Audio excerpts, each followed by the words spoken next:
The cold metallic click of handcuffs is a sound that simply doesn't belong in a brightly lit department store, amidst the cloying scent of expensive perfume and the upbeat rhythm of pop music. One moment I was checking the fit of a blazer in the mirror, and the next I was watching two police officers restrain my 15-year-old son, Leo, while my sister-in-law, Brenda, stood by with a look of manic triumph, her finger pointed directly at his chest. She wasn't just accusing him of shoplifting. She was screaming at the top of her lungs that he had stolen those sneakers right off her own son's feet earlier that morning, calling him a thug and a disgrace to the family in front of a gathering crowd of shoppers. What Brenda hadn't realized in her frantic rush to humiliate us was that those limited edition sneakers weren't just a pair of shoes. They were the first thing I had bought with the inheritance she had spent the last 6 months trying to claw out of my hands through forged documents and whispered lies to my husband. To understand how we ended up in the middle of a police intervention at the mall, you have to understand the life we had built before the storm hit. For 12 years, my life was defined by a comfortable, predictable kind of warmth. My husband, Mark, and I lived in a modest three-bedroom house that always smelled of vanilla candles and the slightly burnt toast Leo insisted on making every Saturday morning. We weren't wealthy, but we were fine. I worked as a freelance technical writer, a job that allowed me to be home when Leo got back from school, and Mark was a middle manager at a logistics firm. Our biggest luxuries were a yearly trip to the lake and the occasional dinner at a steakhouse where they used cloth napkins. The center of my world, however, was my father, George. He was a retired clockmaker, a man of few words but immense precision. His workshop always smelled of linseed oil and old brass, and I spent my childhood watching his weathered hands bring broken things back to life. When he passed away unexpectedly a year ago, the silence he left behind was deafening. But he had left me one final gift, a meticulously managed investment portfolio and the deed to his small but valuable property near the coast. It wasn't private jet money, but it was enough to change our lives, to pay off our mortgage, to put Leo through any college he chose, and to finally breathe without the weight of debt on our chests. Mark was my rock during the funeral, or so I thought. He held my hand through the eulogy and shielded me from the distant relatives who came out of the woodwork looking for a handout. Among those relatives, the most prominent was his sister Brenda. Brenda was the kind of person who treated every conversation like a negotiation she was destined to win. She lived in a house 3 times the size of ours, drove a luxury SUV she couldn't afford the maintenance on, and dressed her children in designer labels while constantly complaining about the rising cost of milk. She had always looked down on me, viewing my thrift store furniture and my father's tinkering with a sort of polished pity.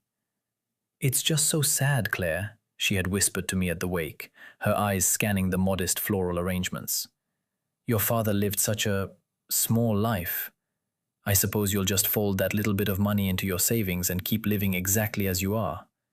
It's a shame he didn't have someone to help him manage his assets more professionally. My husband, Dave, has some wonderful connections in real estate, if you ever need to unload that dusty old cottage of his."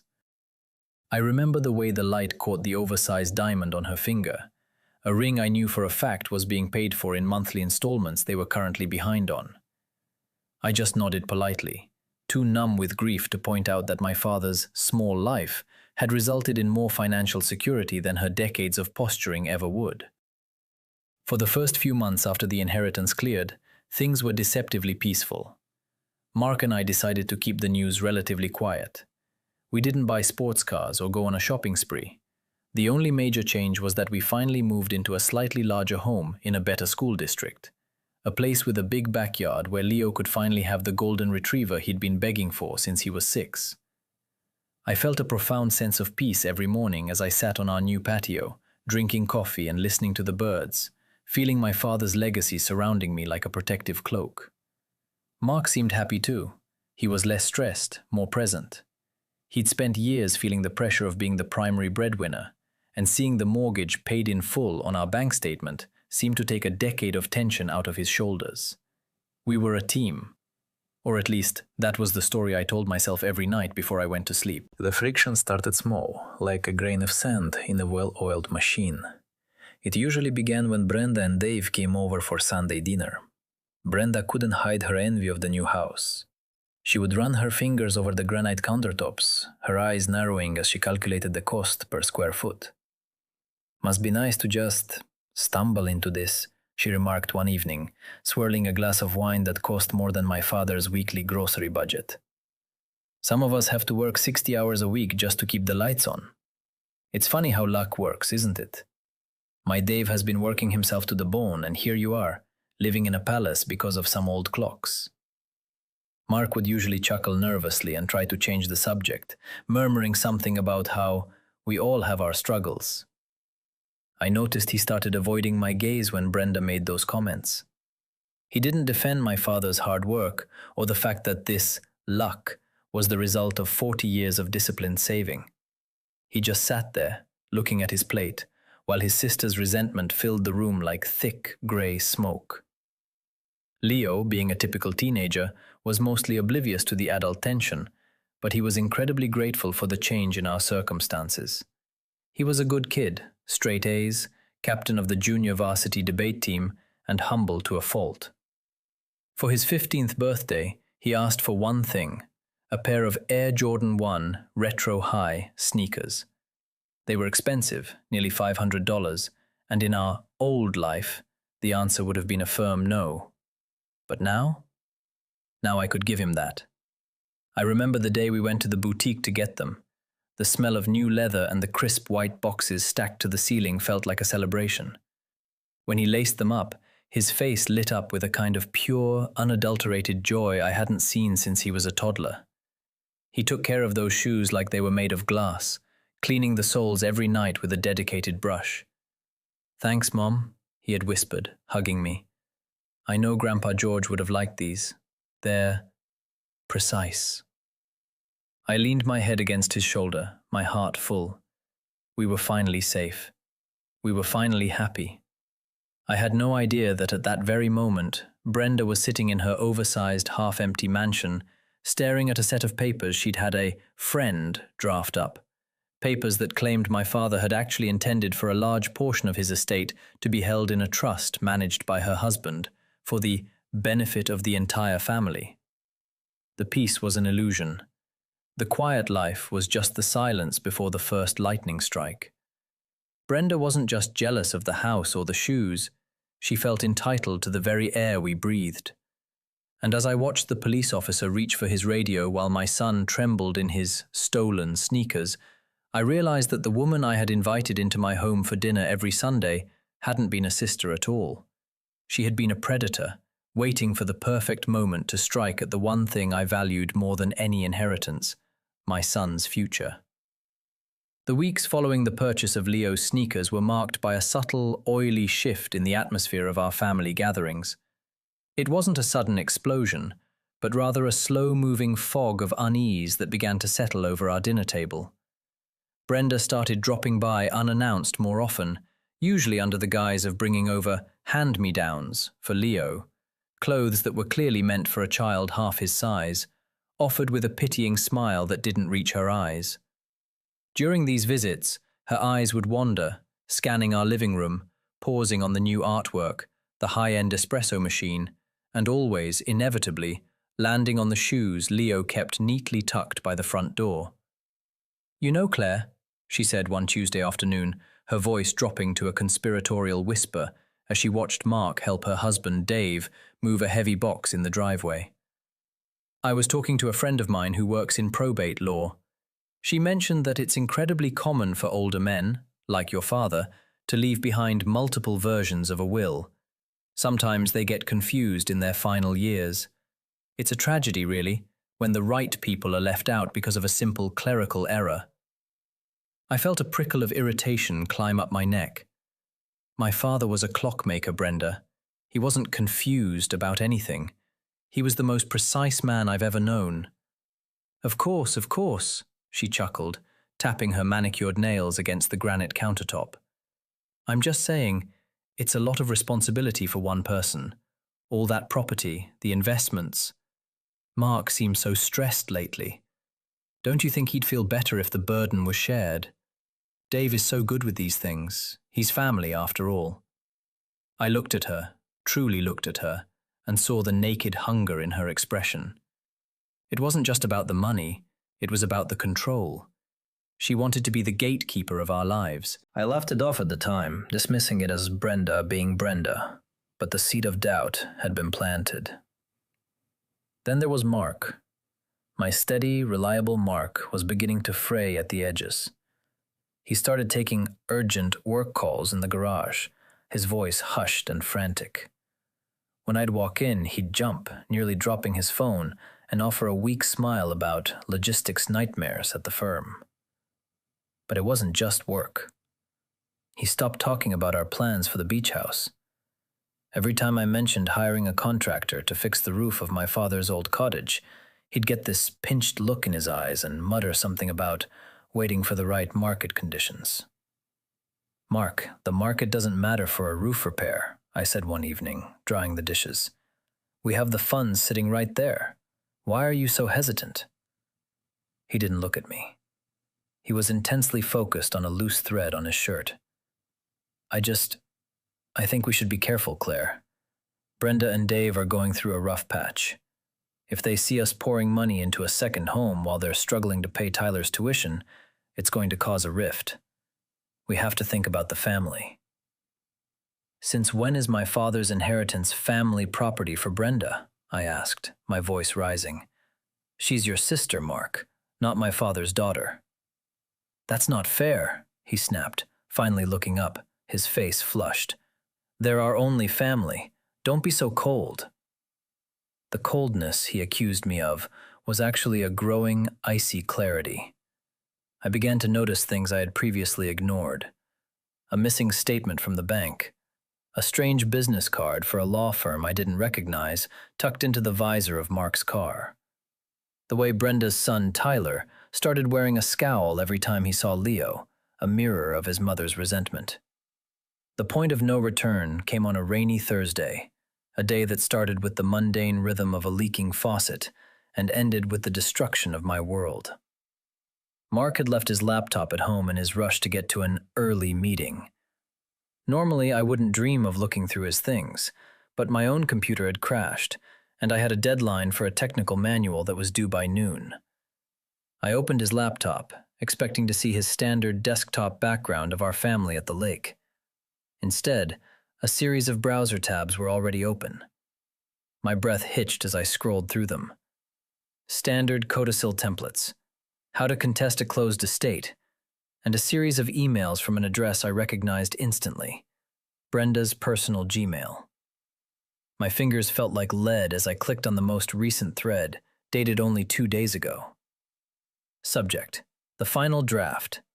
From Brenda to Mark. Mark, Dave has finished the signature match. It's perfect. Even a forensic expert would have a hard time questioning it given your father's shaky hands in his last months.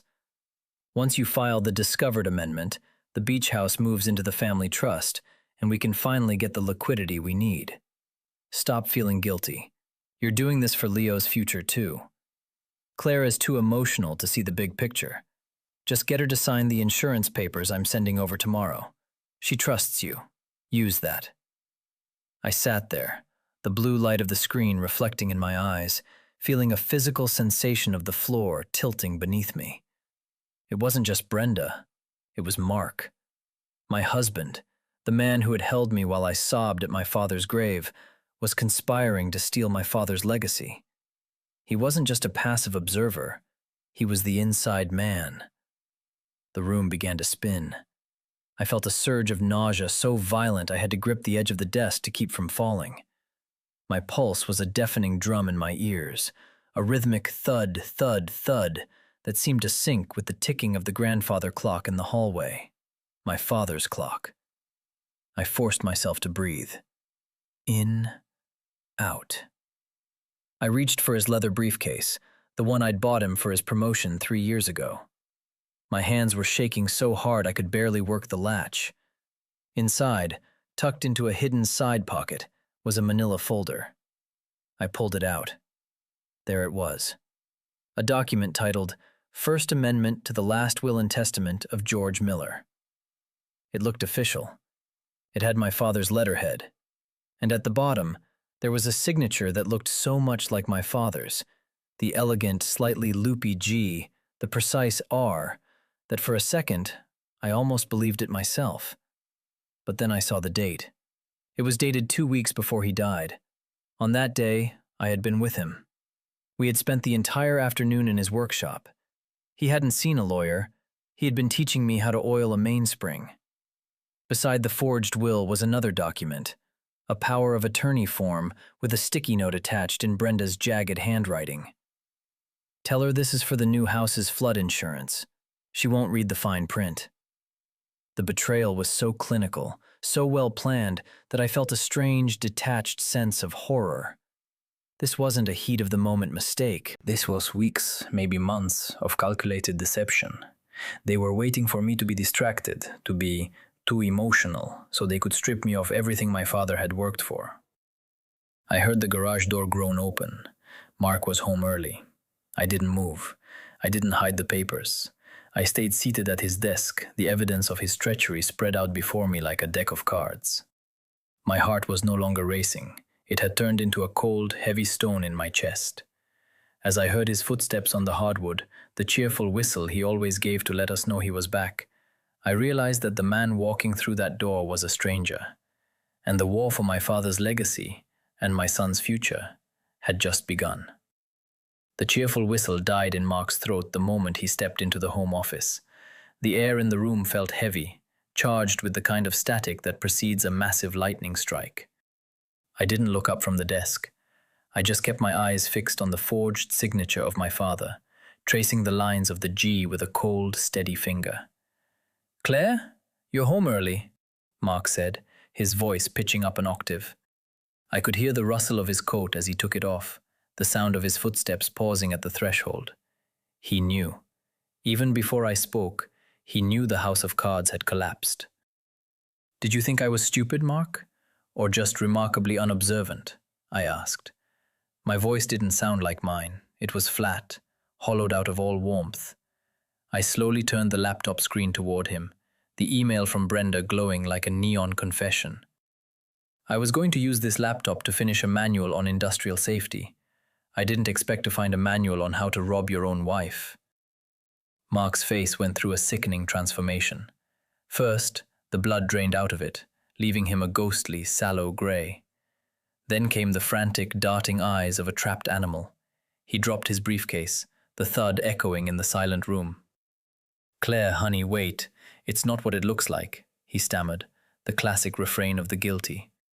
He took a step toward me, hands outstretched as if to soothe a frightened horse. "Brenda, she's been under a lot of pressure. Dave's business, it's in real trouble. They're facing foreclosure and there are other debts. Shady people, Claire. I was just trying to find a middle ground. I was trying to protect you from her." "Protect me?"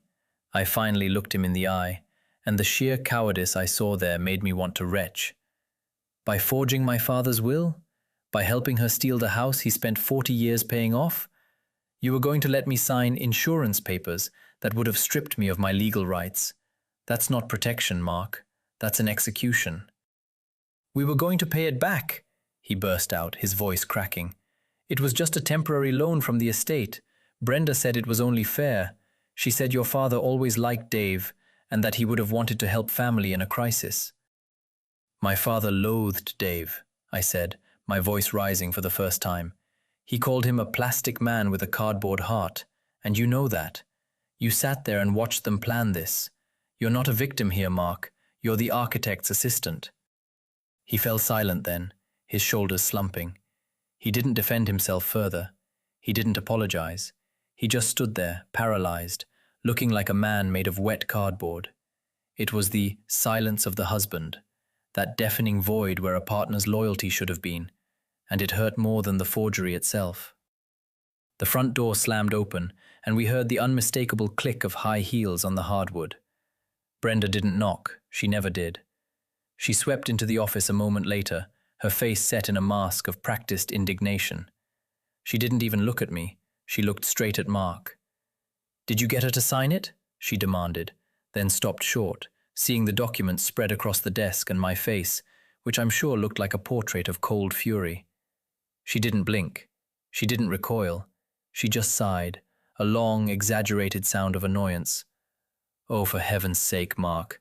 I told you to handle this while she was out. Now look at this mess. A mess? I stood up, my chair screeching against the floor. You're talking about a felony, Brenda.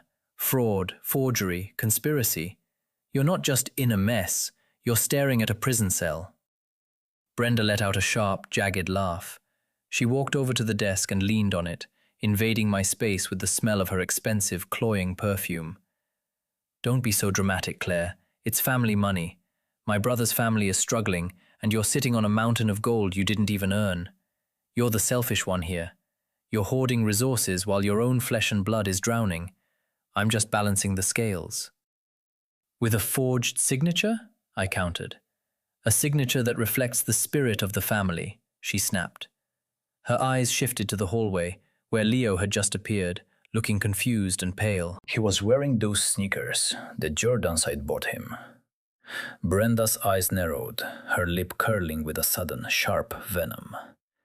And look at that, $500 on shoes for a teenager, while my Tyler is wearing hand-me-downs from the neighbors. You're flaunting it, Claire. You're rubbing our faces in your luck. Leave my son out of this, I warned, my voice dropping to a low, dangerous hiss. Oh, I'll leave him out of it for now, she said, a chilling smile spreading across her face. But don't think for a second you've won. That money belongs to the Millers, not some clockmaker's daughter who thinks she's better than everyone else.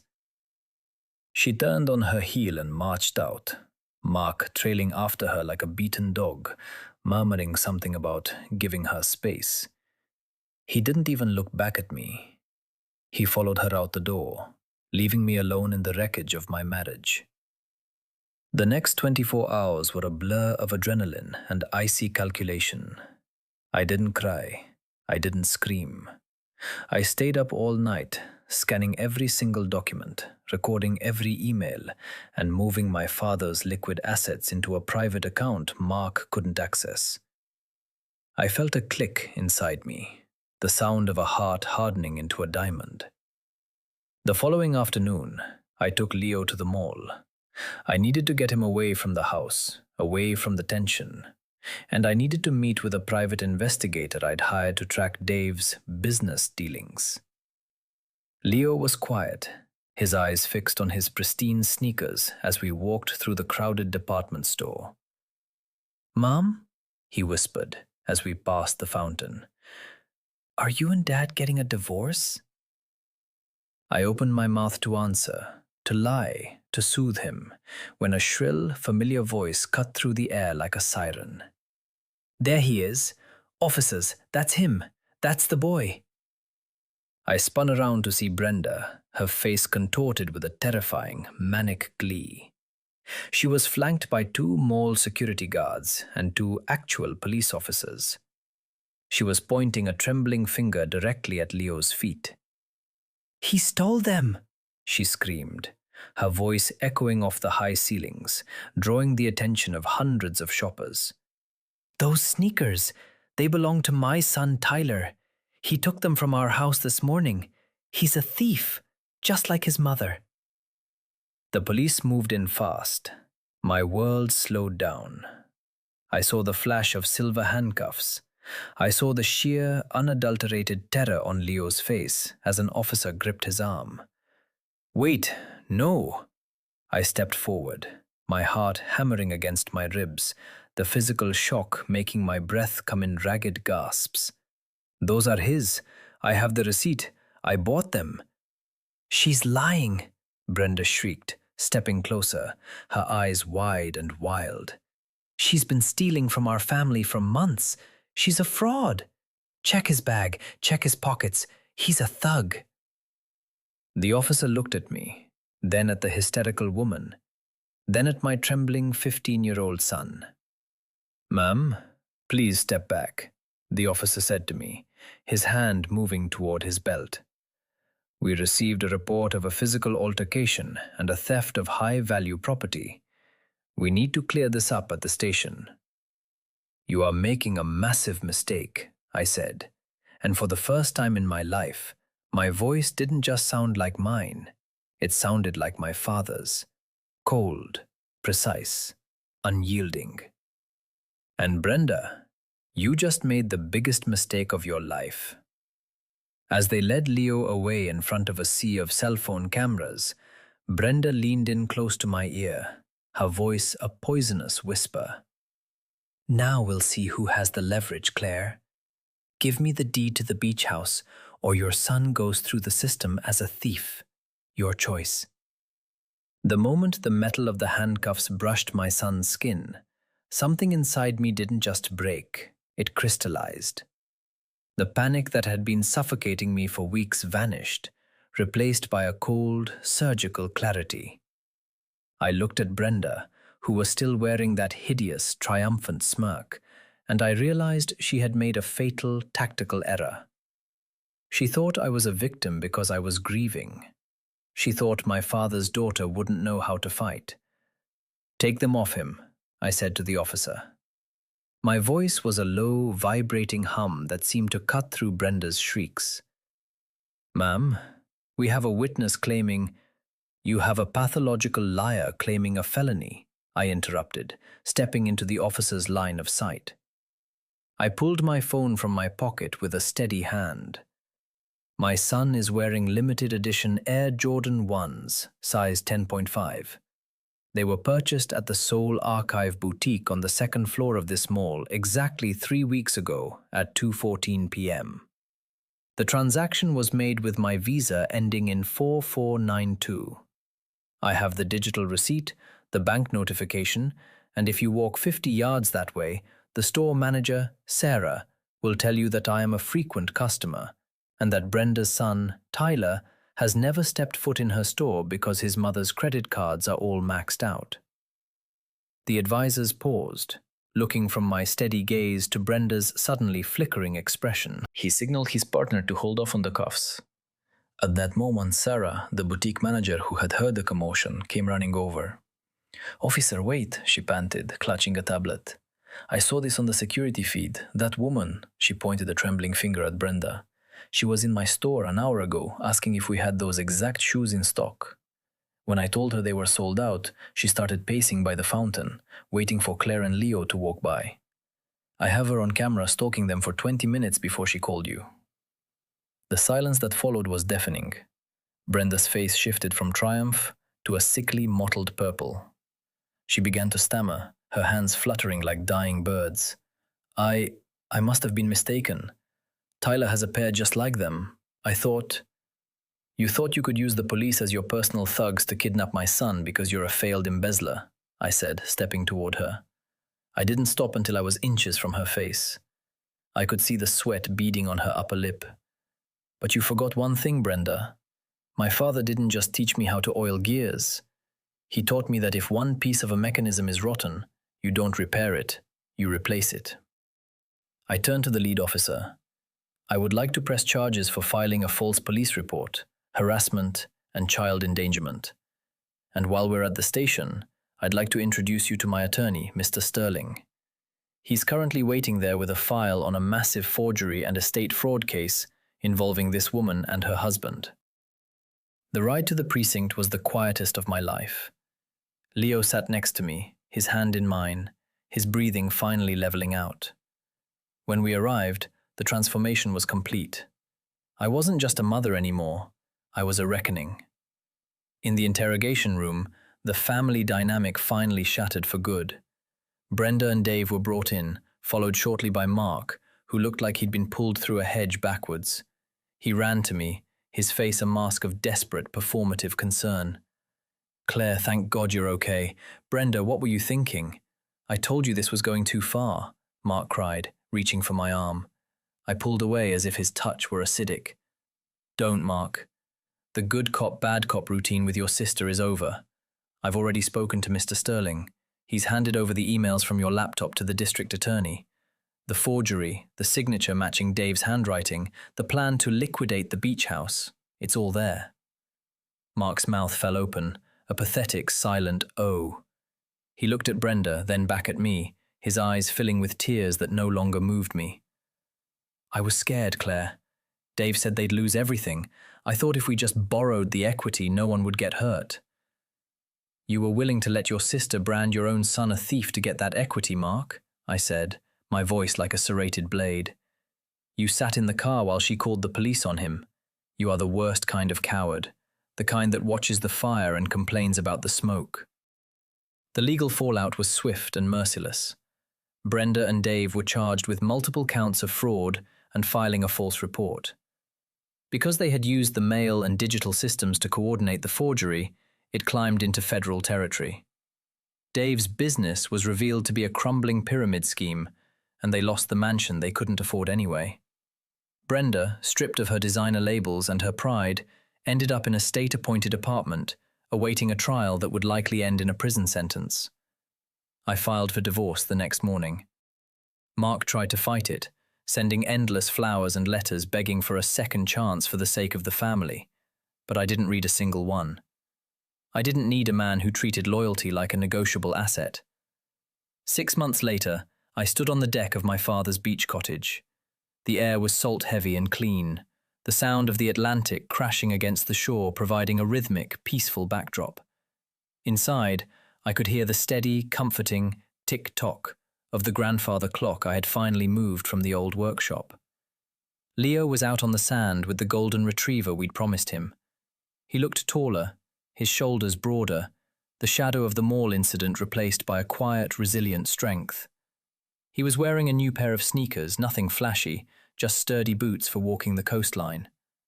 I sat down in a wicker chair, a cup of coffee in my hand, and felt the warmth of the sun on my face.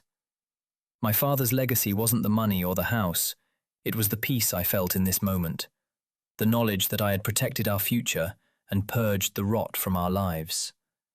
The house was quiet, the bills were paid, and for the first time in a year, I could breathe without feeling the weight of someone else's greed pressing on my chest.